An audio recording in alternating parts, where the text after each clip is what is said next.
Hello, and welcome to the Narrowing Path, walking the spiritual walk. My name is Steve Van Einstein. Thank y'all for joining me again tonight as we do today's daily reading from James Allen's Daily Meditations. This, of course, will be fresh to you and fresh to me, meaning you'll get my genuine response, reactions, observations, and what I relate to about the reading, as this will be the first time that I hear it or read it right here on this podcast with y'all.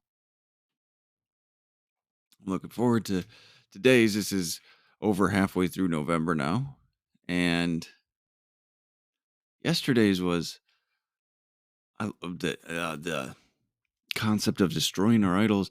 They talk about how it's a new old revelation, and how it's something that just continues to be rediscovered because the truth is forever, right?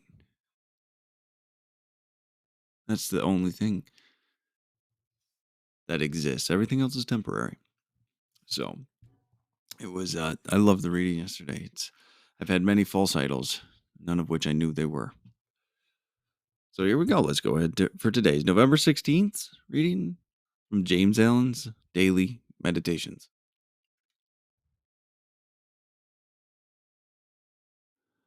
Perfection, which is knowledge of the perfect law, is ready for all who earnestly seek it. Entering that path, the path of the supreme law, men no longer accuse, no longer doubt, no longer fret and despond, for they know now that God is right. The universal laws are right. The cosmos is right, and that they themselves are wrong. If wrong there is, and that their salvation depends upon themselves, upon their own efforts, upon their own personal acceptance of that which is good, and and deliberate rejection of that which is evil. No longer merely hearers, they become doers of the word. They acquire knowledge. They receive understanding. They grow in wisdom, and they enter into the glorious life of liberation from the bondage of self. Adopt the life of self obliteration.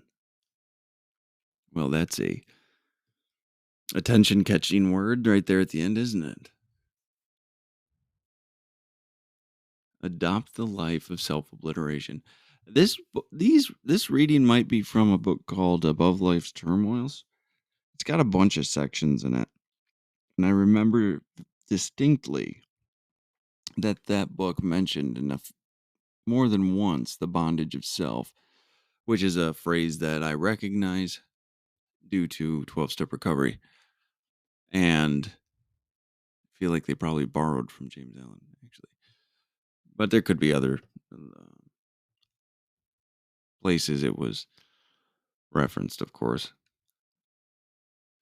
The idea certainly wasn't originally James Allen's by any means. Phrasing might have been. But that adopt a life of self-obliteration,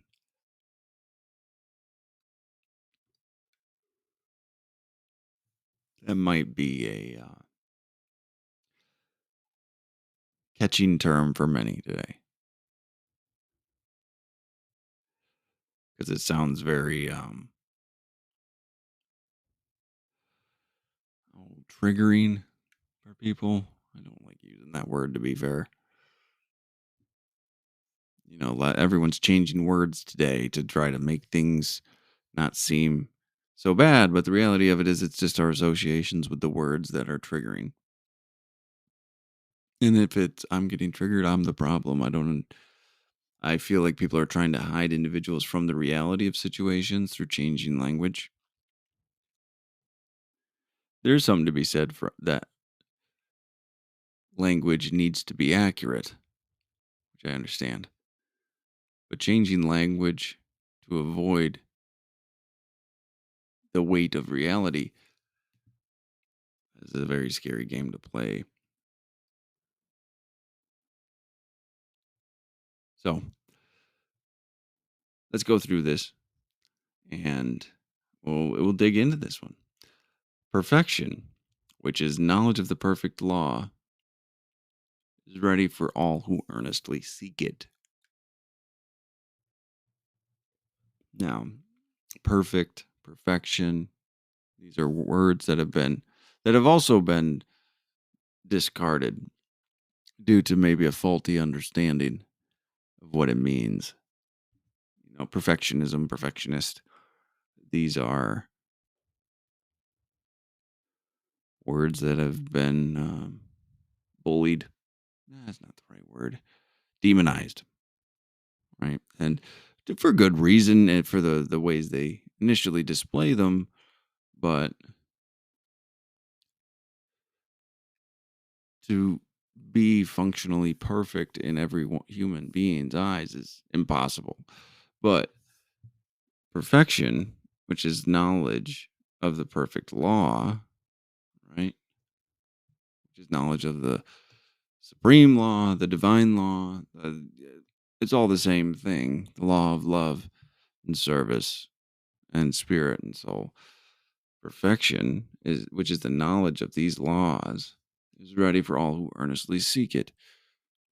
So if you are aware of how the spiritual world functions and how that actually integrates into this physical plane, this material reality that we are part of,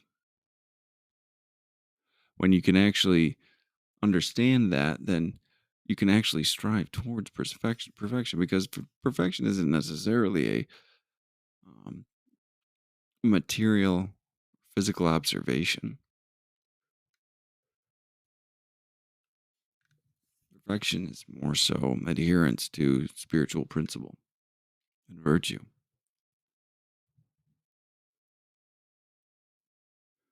So, and it's ready for all who want to start to walk the path. The aim is perfection. The aim is spiritual perfection, the purifying process, right? To remove ourselves of our selfishness and self-centeredness.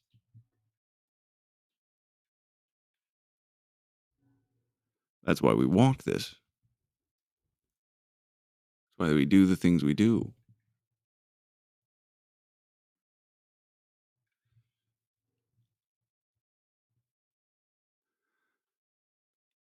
So maybe we need to change what the understanding of perfection is these days.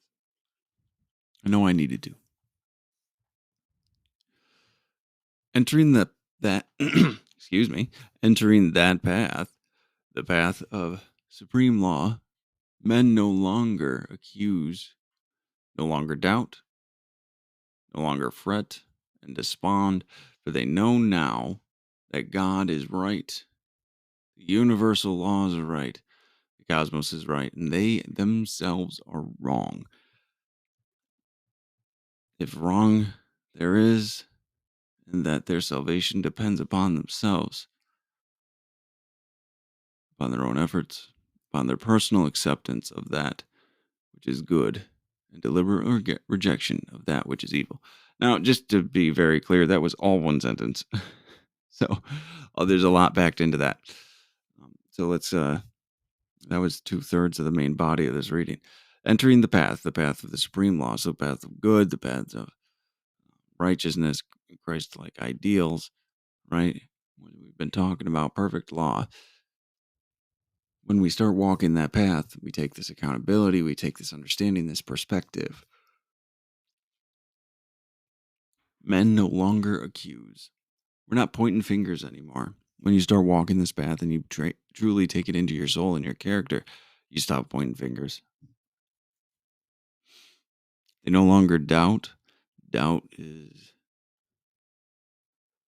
doubt is a state of being before a knowing is established from practicing the principles.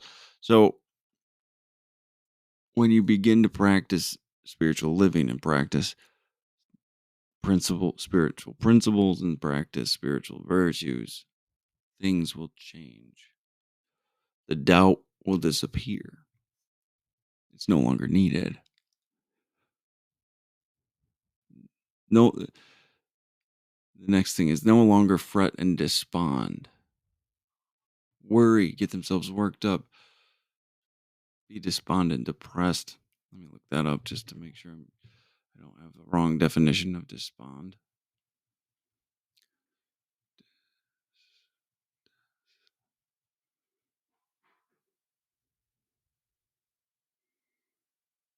Become dejected and lose confidence. So worry, lose confidence,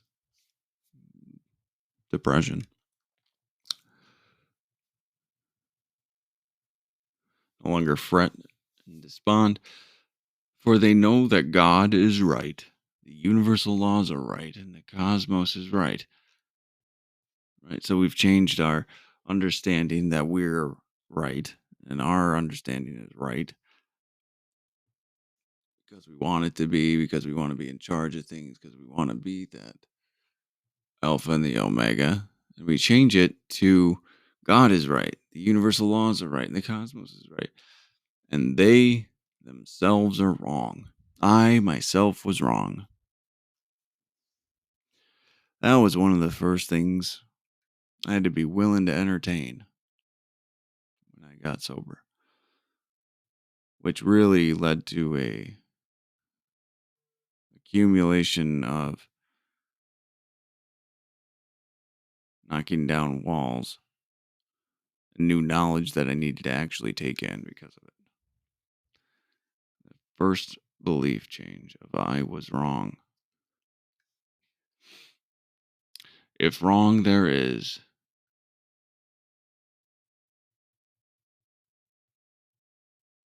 saying if that's the context you actually want to use, the word you want to use, and the understanding you want to use is wrong. And that their salvation depends upon themselves, upon their own efforts, and upon their personal acceptance of that which is good, and deliberate rejection of that which is evil. So we have to understand, we have to accept responsibility for that the world that we build for ourselves is directly related to how I think and how I act, which seems obvious, but how many forget this?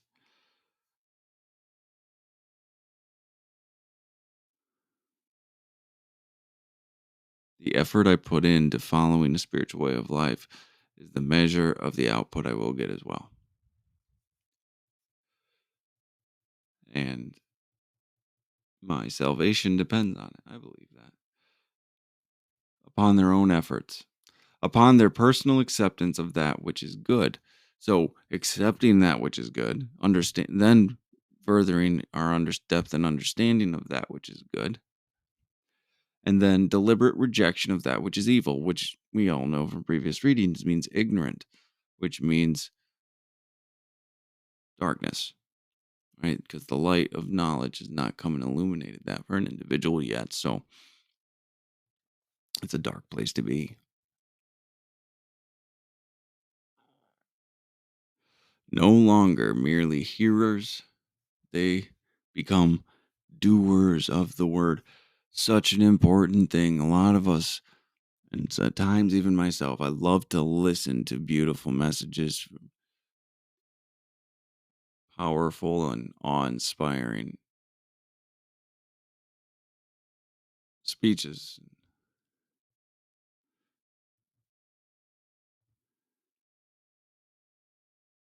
I have to begin to do that for myself. I have to begin to practice these principles, practice these virtues, and practice this different way of living.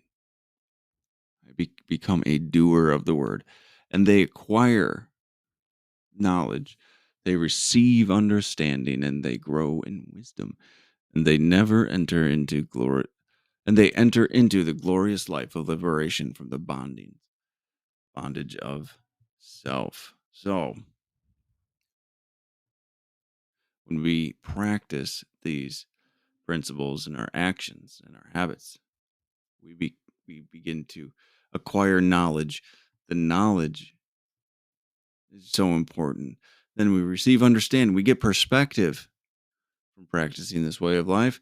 And then we grow in wisdom because the application and truth begins to set in because we're looking at things differently.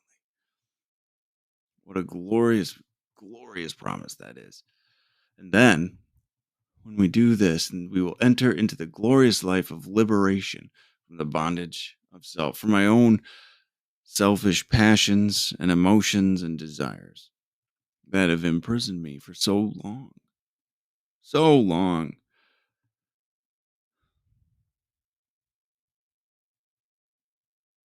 I did just become a doer of the word. Practice the actual principles that they talk about here. Then the bottom of this, adopt the life of self obliteration. That word there doesn't mean kill yourself, doesn't mean commit suicide, it doesn't mean actually physically harm yourself. We're talking about that dismantling of the ego, that ability to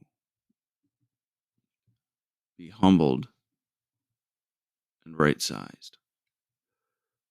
Adopt the life of self obliteration. Remove yourself from the picture. Quit only thinking about yourself. Quit only thinking about the rewards you're going to get. Do the right thing for the right reasons, not for the rewards, not for the recognition, not for the attaboys and the pats on the back.